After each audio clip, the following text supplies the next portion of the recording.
Hi, everyone. Hi, thank you all for being here. This is our last monthly rounds of the season. So thanks for being here. We are here in person at BC Children's Hospital, and we have some colleagues joining us over Zoom as usual. And today's speaker is Dr. Tamara Vanderwal. She is a child psychiatrist here at BC Children's Hospital, a clinical scientist leading the naturalistic neuroimaging lab, and she's also a matrix and cluster co-lead. And she was recently promoted to tenure track assistant professor at the UBC Department of Psychiatry. So congrats, Tammy. And today she'll be presenting the dark arts of naturalistic neuroscience, discussing her work using movie-fMRI studies to study functional brain organization in childhood psychiatric disorders. So please welcome Tammy Vanderwal. Thank you, Lily. As always, running a good show, keeping us all organized. Hi, Beck. Thanks, you guys, for coming. Some of you have made the great commute, which is somewhat significant. And then you have to find parking, which makes it even more fun. That was the kicker. That was, yeah, it gets you every time. Anyways, we're really happy to have you guys here. We don't get that many chances to go back and forth. So this is one of them. So we also have a really long time, right? So I kind of like sunk into the content. So we're going to take our time, go through stuff, and hopefully there's just lots of opportunity and content for discussion. So we will talk at length about the dark arts of naturalistic neuroscience. Like that. There we go. Like speak louder? Okay. All right, so the two building blocks of my lab, I would say, are functional connectivity, which I will briefly define, just so we're on the same page, and then this idea of naturalistic paradigms.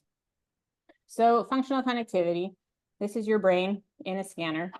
This is us chopping up your brain into small cubes, which we are going to call voxels. Not just me, other people call them this too.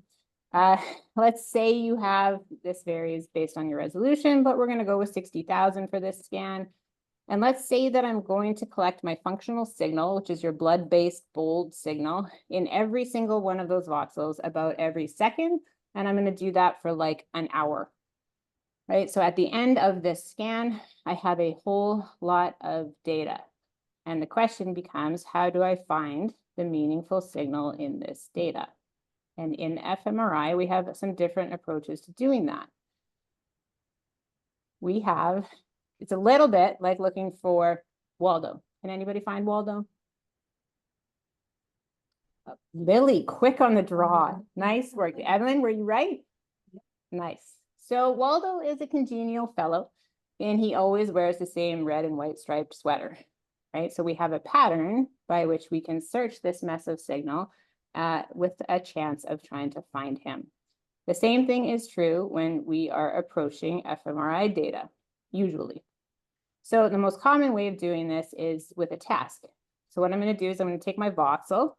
I'm going to look for the bold signal change, that blood-based signal change. So this is it wiggling over time, going up and down. And then I know that I have a task that I showed my participant because I'm an old school task fMRI person. And let's say I showed you a bunch of pictures of faces and then houses and then shoes and then faces and then shoes. So I know what the pattern of my task is.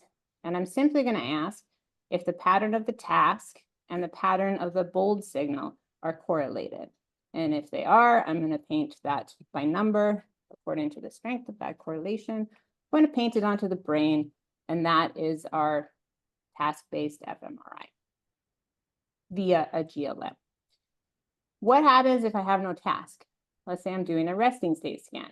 You're staring at this plus sign. You're laid in my magnet. I've said, please stay still. Keep looking at this plus sign. Stay awake. Think about whatever you want. What can I do now? I don't have a task with timing.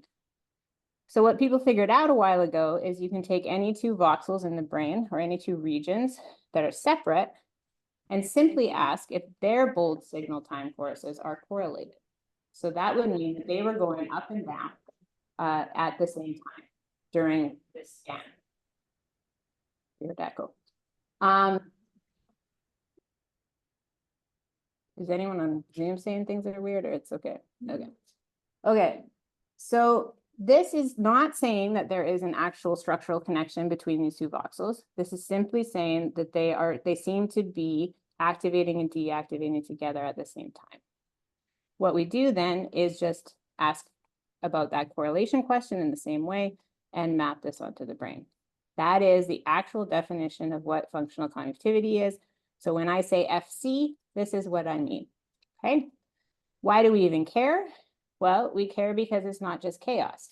When you look at these functional connectivity relationships in the brain, they are organized, they are beautiful. This is them in real time, as one of my friends is listening to his favorite piece of music in the scanner. And they reflect this physiological organizational structure in the brain. They also, when you look at them organizationally, show us networks. And so these correlations during rest layer out essentially into these networks that have functional importance. So that's why we care about these things. So that's the functional connectivity story. Most of you, that's pretty much review, I think. But let's move on to naturalistic stimuli.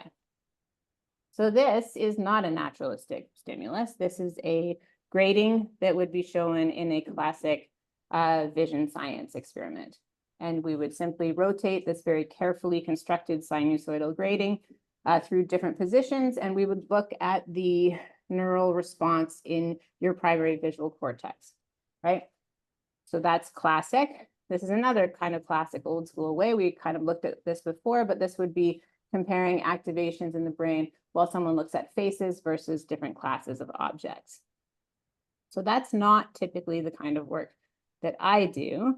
And from now on, we're going to focus on the use of movies as scientific stimuli. This has been around for a while. This is the first one that I think was used. This was in the 40s. We could use just simple light display to study biological motion, pictures of moving faces. This would be a natural vision paradigm for a rodent. This is the kind of information that a rodent's retina is used to receiving. And this is what it would perhaps be like for an adult, a natural vision paradigm, right? This is the height we like, the kind of global motion we like, but it's not what we like to watch, right? We like to watch something more like this. Scene cut, we're inside the car, we're outside the car. We have language, we have music, we have bad guy, all sorts of things happening all the time. But is that naturalistic? Very, very evocative. But is it naturalistic? I would say yes. So now this is my classy move where I quote myself. We're going to talk about a definition of what we mean or what I mean when I say naturalistic. So this has a lot to do with the dynamics of the stimulus itself, right? That every single little part in the movie has a complex time course. And this is distinct from conventional tasks. So this is a relative definition. I'm not saying this is a purely naturalistic paradigm. I'm saying compared to the tasks and the way that we've studied these before, these are more naturalistic. And this point I think is important. In this way, naturalistic paradigms aim to evoke more naturalistic patterns in the brain. They are not necessarily trying to mimic the natural world, but I'm trying to get something out of the brain that is perhaps more similar to what the brain is doing on a daily basis. So that when I say naturalistic, that's what I mean. And it's a moving target. It depends what we're talking about. There's a problem with this. So maybe you guys remember from 5th grade when you learned about the scientific method, and we all fell in love with it, which is why we're here today. But this, a controlled experiment is a very important thing, and it rests on these scientific tenets. Maybe the most important is you only change one variable at a time. And why is that so important? So that if I see a difference between plant A and plant B, I can infer the reason for that difference, right? Good. What's the problem in a movie? So I'm going to show you guys this. This is one of the movies that's using the data set I'll show you later. All of this information that you're seeing coming out of this is being generated via AI. And you can see it'll put like circles on the faces when things are happening. It's telling you what the language is telling you. It's visually recognizing what objects are in the movie itself. And it's also telling us things about the nature of the language that's being used, not just what the words are. But look how much is changing from every single frame. And this is not even movie magic. This is like a boring documentary, right? But from every frame to every frame in a movie, so many things are changing that our scientific tenet of changing one thing is pretty much screwed. So what does that have implications for the brain? Yes, it has huge implications for the brain. This is an old study from the Finnish group. The Finnish are fiends for movie-fMRI. They have been for a long time. And these are just showing you these different basically networks or ICAs that are reacting to all of these different features in the movie. So over there on your guys' left, you have all the sound-related features, just like the power of the sound, the noisiness, speech. And on the right, all of these motion-related. So those are all changing. Each of those is changing at every single moment throughout the movie. So that's a lot. People think that that's a major problem, right? And this is a debate that is still going on. And this is sort of where this dark arts idea comes from. In 2005, Djavad Mowafaghian published this review in Nature Neuroscience, in which they said that in their view, the statistics within a natural image, and they were even talking only about still photographs, not movies, are so complex and poorly understood that this is basically not possible. You cannot develop a well-controlled hypothesis-driven experiment if you're using these types of stimuli. We can move up the spectrum a little bit. This is an excellent developmental cognitive neuroscientist, Jessica Cantlin. She's going to try to have her cake and eat it too, basically. So she says, in order to ensure rigor and realism in these studies, you should basically be doing both. In every single study that you do, you should do an old school task to control for things, and you should do a naturalistic experiment to test that finding and see how it holds up under more naturalistic conditions. And she's saying we should be doing this in children. So I'm saying that's a great idea, but that sounds really hard and really expensive. All the way at the other end of the spectrum, this is Sam Nastase, who is at Princeton, and they argue in this tome of a paper that the brain has evolved to guide behavior in a multidimensional world. And that if we try to artificially decouple any of these processes and try to study them individually, so if I try to just study faces in boxes, that is just basically pointless, is way over here on the other end of the spectrum. So that this is an untenable approach. So they don't think you should be using tasks basically ever. So we have this differing spectrum of approaches to these sorts of ideas. And that brings us to our first pause. If there's any questions about any of the functional connectivity stuff or the naturalistic stuff. We're still with it. Okay. You'll let me know if there's anything on there.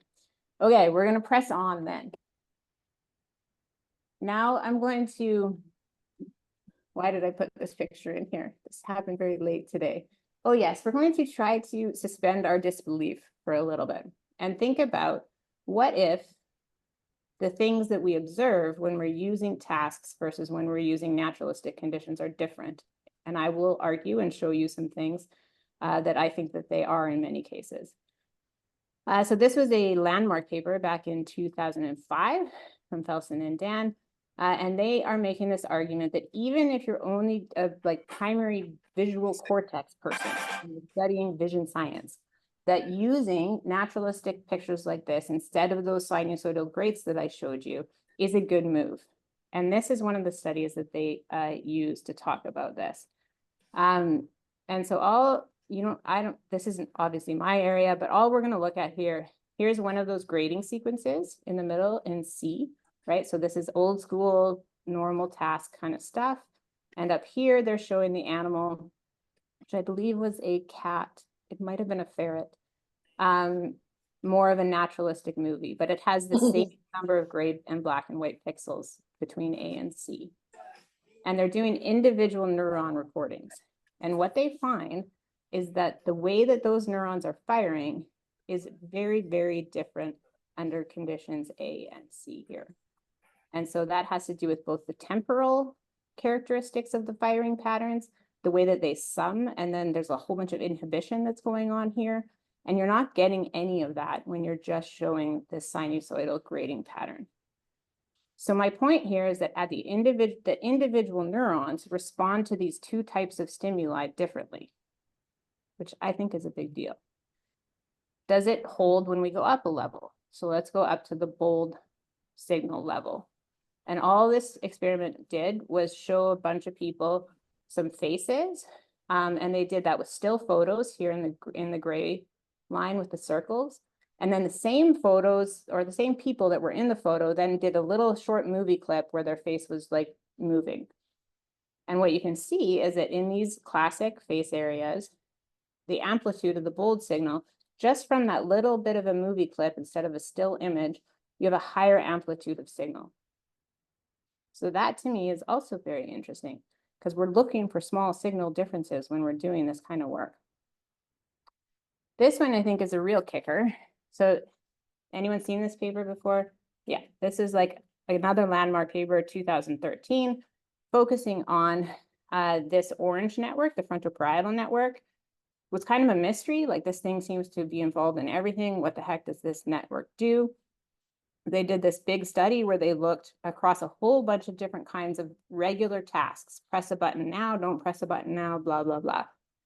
And what they found by looking at the way that that network was connected to all the other ones was that the frontoparietal network, which is here in yellow and here in the middle here, that it seems to function as this switching hub between other networks. So it is switching its like spatial relationships to all the other networks way more often than all of the other ones.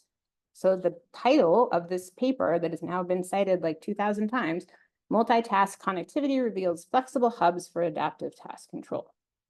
So that stood for a long time, and it's beautiful work. Then came a group just recently, and they had some people in the magnet watching Bang You're Dead from Alfred Hitchcock. This was just part of a big data set, was used in this, it's a huge aging data set actually. And they did almost exactly the same analysis of those same networks. I don't know why we're watching this right now, but there we go, we're scared. Okay, so we're gonna look again at the yellow here, which is the frontoparietal network. These are two measures of variable connectivity. This one's global and this one's between networks. On the other one, we saw frontoparietal network was way up here, standing apart from the other networks. During movie watching, it is not doing that. So their title for this paper is that the frontoparietal network is not a flexible hub during naturalistic cognition. So which one is true? How does the frontoparietal network function? I think they're both true. During a very discrete artificial task, the frontoparietal network seems to function as a flexible hub. While watching dynamic complex stimulus and interacting with all of the other networks, it's not switching any more than all of the rest of them, right? So these are state-dependent sorts of observations. Okay, so our intro summary, we did SC, we talked about naturalistic conditions, we talked about this tension between a controlled type of environment and enhanced ecological validity. And we talked about the fact that findings can be different and that this can span from individual neurons up to the bold signal amplitude to actual functioning of networks. And I would say other things. Okay, now we get to start talking actual data. Any questions? You guys are awesome. No, nothing? Okay. So that was a lot of other people's stuff. Now we're going to focus mostly to stuff from my lab, and I'm going to break it up into our sort of three uses that we tried to put movies to. The first is to deal with noise. So we try to use movies to decrease noise in our very important signal to noise ratio. Then we're going to flip it and we're going to try to use movies to increase our signal while also decreasing our noise. And then we're going to talk about what I think is probably my favorite, which is using movie watching as a brain state. Okay, so let's start here. How do we make our proverbial haystacks smaller? So I showed you this before about functional connectivity, right? This definition of these spatially separate regions having coordinated bold signal changes. So that happens from these natural connections that are formed in the brain, but it also happens if you move your head. So if you're a kid in the scanner, you've caused me all sorts of grief because it doesn't look like noise, it actually looks like signal, right? So you're tipping your head in and out of the field of view at the same time. Both of these voxels are going to have like a dip and a hill at the exact same time. That's going to look like a connection. It's not a connection, it's head motion, right? Add on to that the fact that head motion itself is not just spurious. Younger kids move more, older kids move less. So I now have an age-dependent relationship in my confound, right? So this is really problematic. So these were two of the big early fMRI data sets that were available publicly. And what I'm trying to show you here is if you look on your x-axis at your bins of your ages, this one stops at age 8. There's no kids younger than age 8 in this huge data set. And the other one is pretty close to that, right? It's very hard to get good resting state data in kids younger than 8. And so for a long time, these kids were orphaned from this. They were not included in these studies. So we came up with the idea that a movie would be a great way to keep kids still. Most of you guys have already seen this. I'm going to just show you a tiny bit, just in case there's newcomers in the audience. So we made this movie specially to avoid certain things in different movies.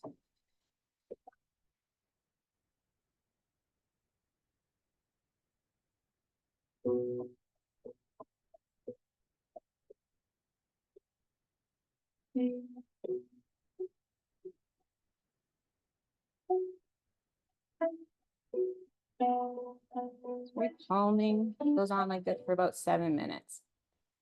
So did it work? Tiny, tiny sample showing you head motion on the y-axis and 3 different conditions on the x-axis. The resting state, the movie that I just showed you called Inscapes, and then Fantasia, because we wanted to see if narrative was important for these kids. Every which way we slice it, the head motion is way better whenever you're watching any movie, is basically the take home. So we released this into the world. The only reason I actually kept this in here today is because next year is the 10-year anniversary of the release of Inscapes.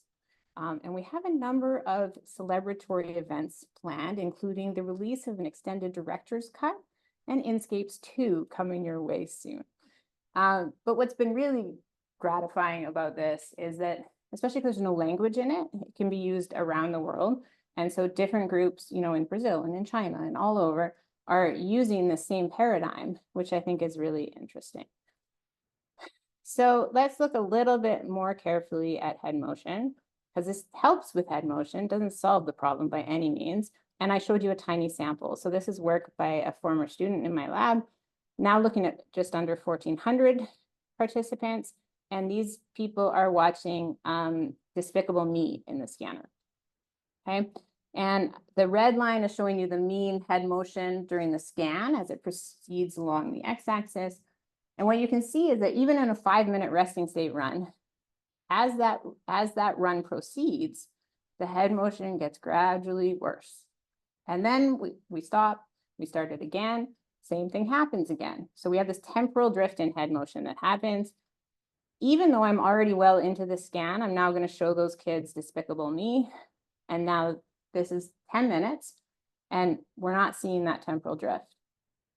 So this is really, really, really interesting to me. This is like a couple years old now, but it looks like you could just keep going, right? The reason I'm interested in that is because a whole bunch of the different analyses that we want to do now, in order to get actual good replicable findings, I need more and more data, right? So the idea that I can get more and that it's decent quality is very alluring. Okay, so that's one of the ways that you can use movies to decrease noise. We have other stuff.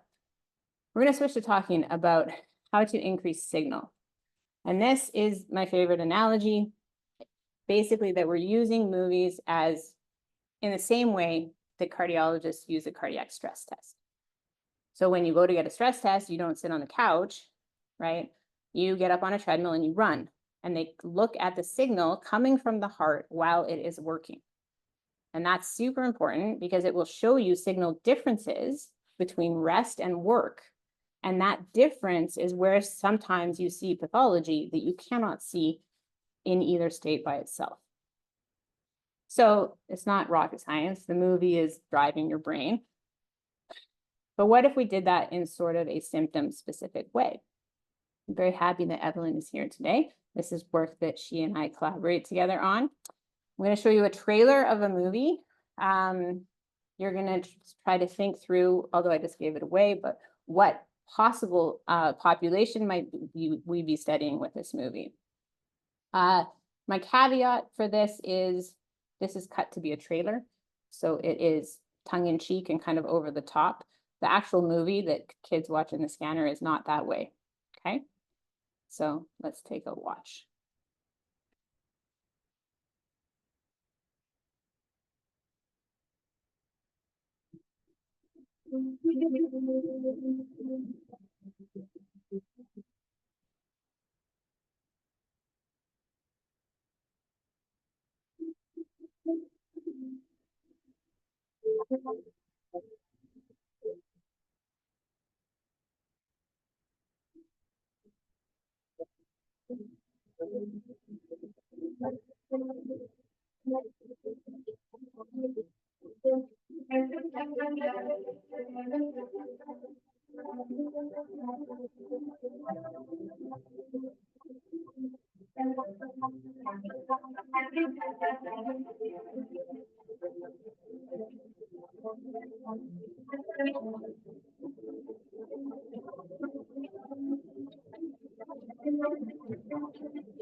Any questions?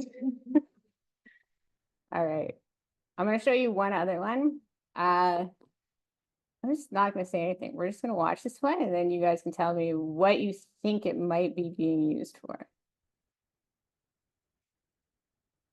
Layout. Book cafe, everything else is here. Everything else is here. People. Projections in my subconscious, layout.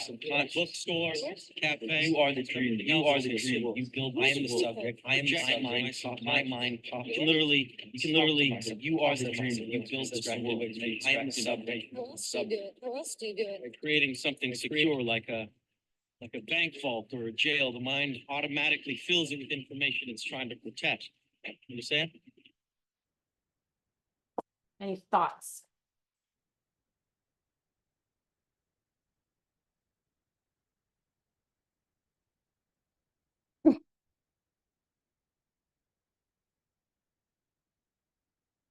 I see a thought forming. No guesses? I mean, I could pick 5 different things to do with that. Was it easy to watch or hard to watch?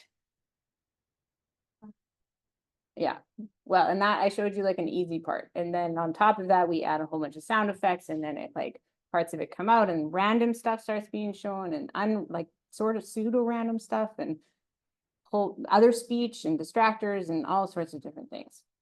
So it is, yeah. Yes, good guess. And why do you think that? I'm thinking about the overstimulation. Yeah, exactly. So one of the most common things in autism is sensory overresponsivity. Almost every kid that I see, one of the things that gets in their way the most is that being in environments that we would consider to feel normal don't feel normal to them at all, especially if it's loud and especially if there's a whole bunch, right? Like a gym is a classic one with balls bouncing all over the place and all of this noise, or a mall or prom, right? All of these things that are just like these sensory overdrives. And we don't know yet neurobiologically whether that's a fundamental perceptual issue, right? Is that at the level of primary cortex? Is it at where we're integrating? Is it one step beyond? Like where in the sensory processing stream is that? We don't know. So that movie is being shown now with a collaboration at McGill, so that, and they're doing it at 7 Tesla in adult individuals with autism. So we will see, and you know, I don't know, it's kind of it's a huge guess. First of all, does this drive their sense of sensory over-responsivity, right? That's the first question. And then number 2, does it show us anything about brain organization, if that is indeed happening or not? So, okay, we're going to move on to brain state. We're going to talk about something called gradients. So this was a very big paper that came out in 2016 that sort of started this whole approach in fMRI called gradient approach. And basically, what you're looking at here, every little dot is a brain region.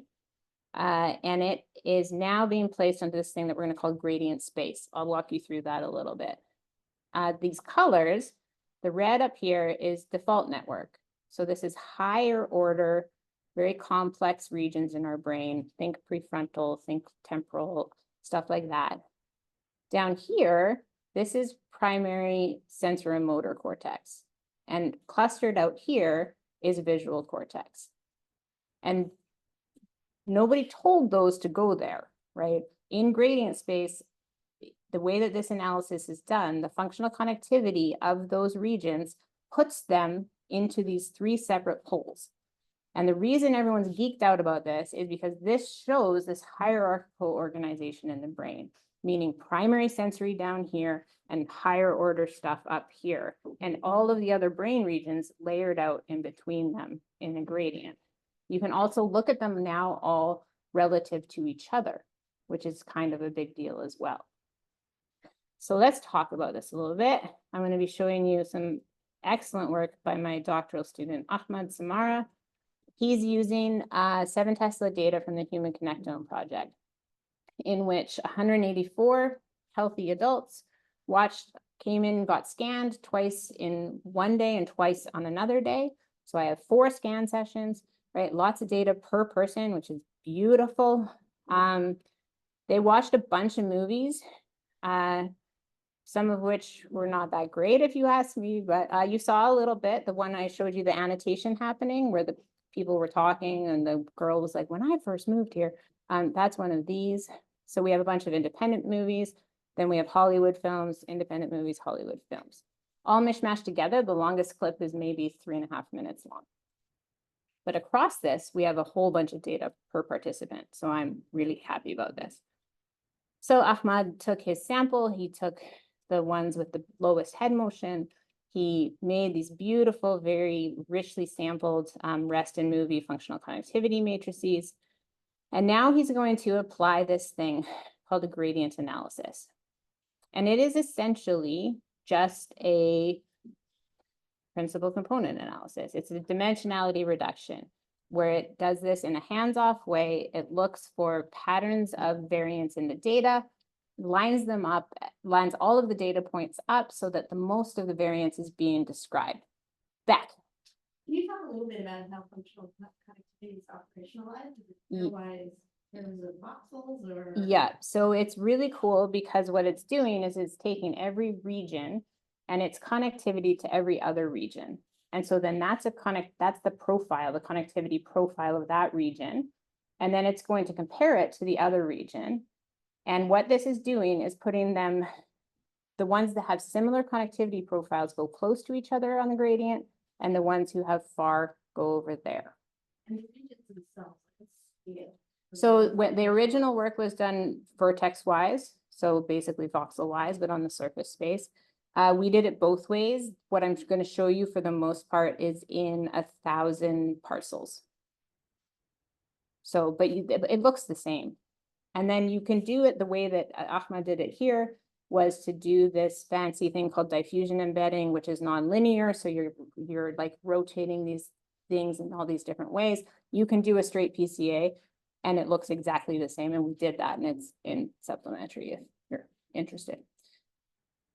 So we apply this sort of dimensionality reduction top down. It's like you're above a forest and you're looking and you're like, where are the conifers and where are the deciduous trees and why are they far from each other and not? And you're looking for these like patterns and reasons for where they are. That's what this analysis is doing to a functional connectivity matrix. So we get our components or gradients that come out of this. When we look at the resting state data, we're very happy because these look exactly like everybody else's resting state gradients in the literature. And this first one is the famous one I was telling you about. So you can see the yellow parts are all of the higher order parts in the brain. And then you have the blue parts, which are primary visual and somatomotor, and they're separated into this hierarchical space. So that's the principal gradient. What do we get when we look at these in movies? So everyone had looked at these in rest before, which to me is like not that interesting. We're talking about hierarchy. We're talking about the relationships between higher order and primary sensory processing. What happens to these gradients when all of those regions are active, when their connectivity profiles are being dictated by their processing that they're doing? What does it look like?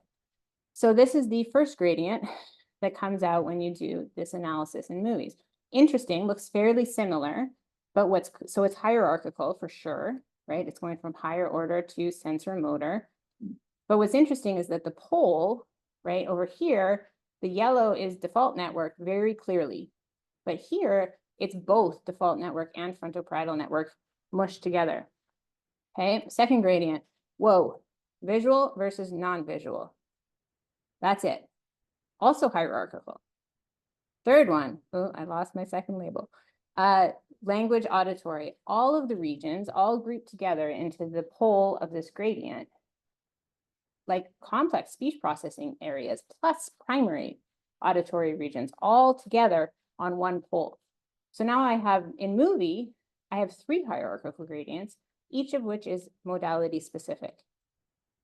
So that's kind of fun. So what Ahmad did was he just took the poles, he took the top 10% of gradient scores, or sorry, lowest 10% of gradient scores to get the pole, submitted them to neuroscience for this sort of decoding analysis. And you can see that, yes, absolutely, these are functional domains that are layering out in the brain. These are what we named them. I did this very nervously because every time we do this in neuroscience, every time we try to name something, it ends up being wrong. So we agonized over this. I'm sure it will still be wrong. Does anyone recognize this? Oh, that's because it's on my side of the parking lot. So this is a garbage can that I pass every day when I walk to work. And a poet has shared with us this sentiment: my skull is a cage and I yearn to wonder. I'm using that to transition us into gradient space. So up to now, I've been showing you gradient scores on the brain. And now I want to go back to those crazy plots that I was showing you and just show you these in gradient space, because I think there are things that we can see there.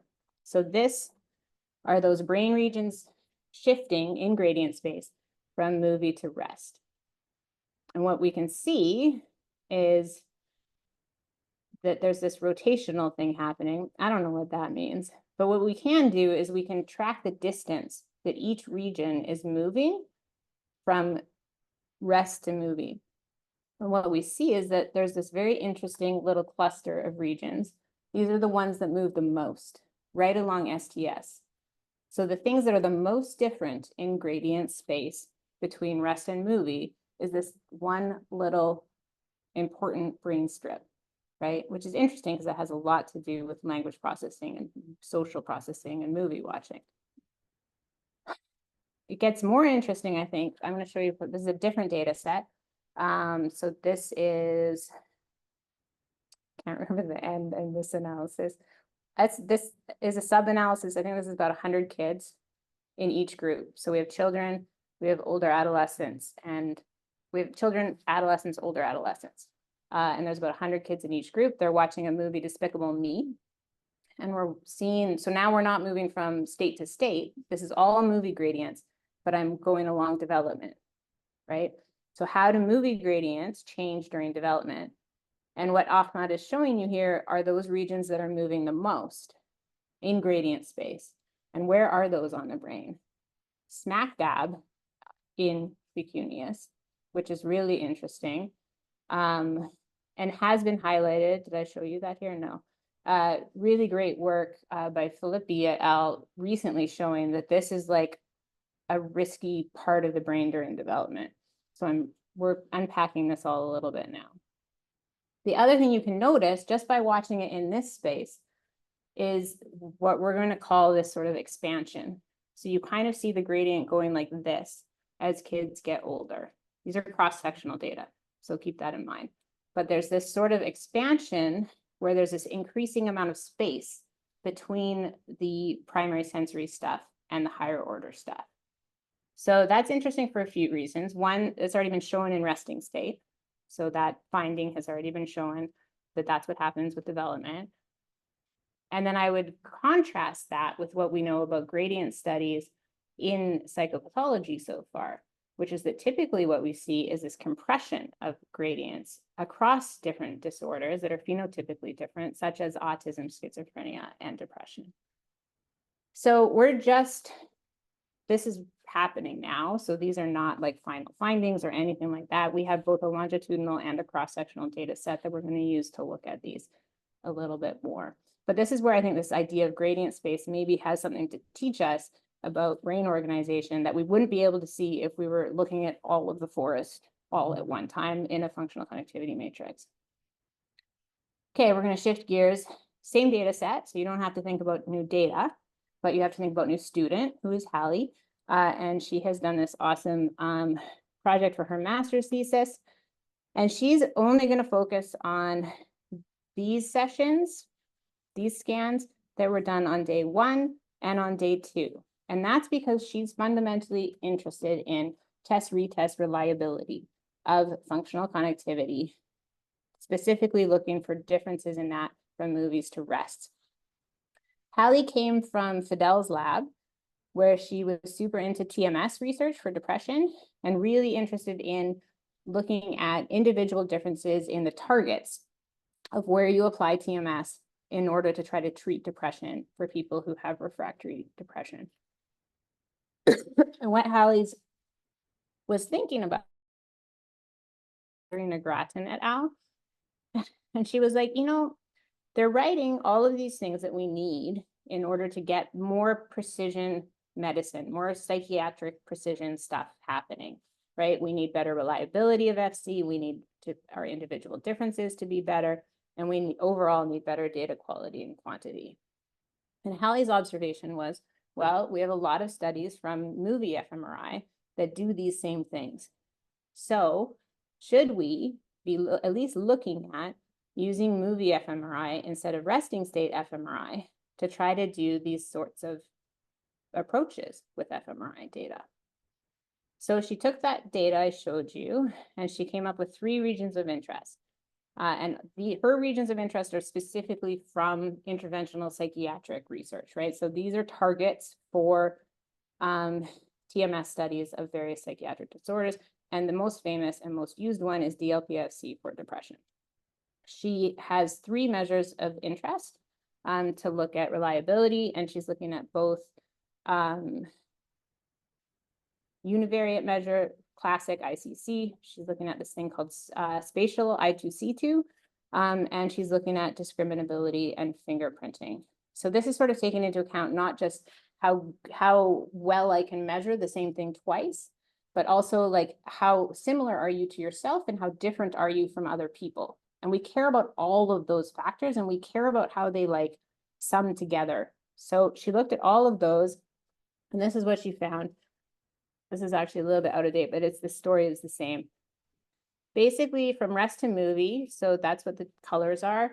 Movie is the green and rest is the gray. No difference in DLPFC for any of those 4 measures of interest that are looking at individual differences in reliability of FC.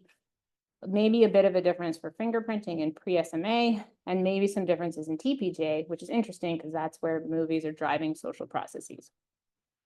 But in no case did rest ever win, right? So even though we only do this work with rest, rest is not better in this regard, in these regards, in these regions.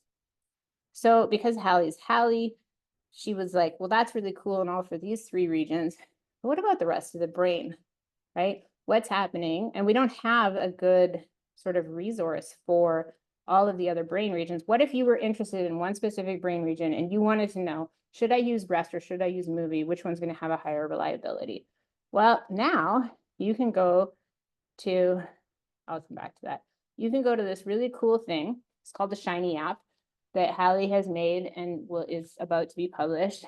And you can go through this, however you, it's like an interactive little thing, and you can pick your brain region of interest, and you can look at the reliability. You can look at ICC, you can look at, oh no, she doesn't have ICC. You can look at ITC2, you can look at discriminability and fingerprinting for that. She's done all of the stats, which is like very computationally expensive bootstrapping. And you can look at that. So you could actually do sort of a data-informed ROI approach if you wanted to. What I think is really interesting about the finding is that movie is sometimes beating rest, and rest is not beating movie, even though the movies from the test to the retest session are completely different, right? Rest and rest are supposedly kind of the same. I put up a gray box, I say, please lay there. I do that twice. When I give you movies to watch, I'm like, here, watch The Social Network, watch Ocean's 11. And then the next time I'm like, here, watch Aaron Brockovich. And then I query your FC, and the reliability of the FC patterns condensed across that scan are as high or higher for that than they are for rest 1 to rest 2. So that's when I'm talking about movie watching as a brain state. That's what I'm talking about, is that kind of business. Okay, we are done with that. I'm going to end with this, and then hopefully there's some questions. This is one of my favorite quotes from Randy Buckner, where he's talking about the fact that any acquisition state that we use, be it task or rest or movie watching, is arbitrary. And it is just made up of some sum of evoked and intrinsic functional connectivity relationships in the brain, right? So for a kid, when I ask them to lay still in a magnet, they're way over here. That's a hard task, right? As opposed to with an adult, how it would be. So this is the lab. These are the collaborators. These are the funders. I'm going to give a shout out to Dawn MacArthur and her office for our what we call our Research Office of Technology Development. Is that RTDO? Thank you. That's better. Yes. Basically, they're the ones who help us write all of our grants and have been instrumental in helping me to get some of this funding, and they're on the call. So I want to say thanks for that. And thanks for listening. We covered a lot of ground, and I just am, yeah, I hope there's something controversial enough to lead to some questions.